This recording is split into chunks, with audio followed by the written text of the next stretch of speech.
আসসালামু আলাইকুম ওয়া রাহমাতুল্লাহ। আপনি কি জানেন আল্লাহ তাআলার কাছে কে সবচেয়ে প্রিয়?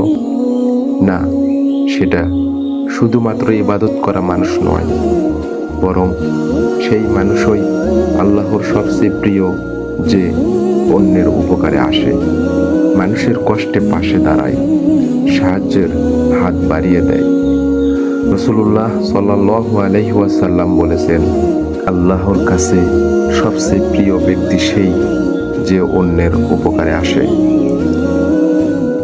তাই আসুন আমরা শুধু নামাজ রোজাতেই সীমাবদ্ধ না থেকে মানবতার সেবায় এগিয়ে আসি।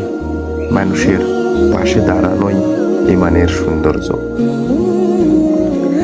যে ব্যক্তি বিপদে পড়া ভাইয়ের পাশে দাঁড়ায়, অভাবী মানুষের ক্ষুধা মিটায়, ভুলে যাওয়া কোনো বন্ধুর জন্য দোয়া করে, সেই আসল মুমিন, সেই আল্লাহর প্রিয়জন।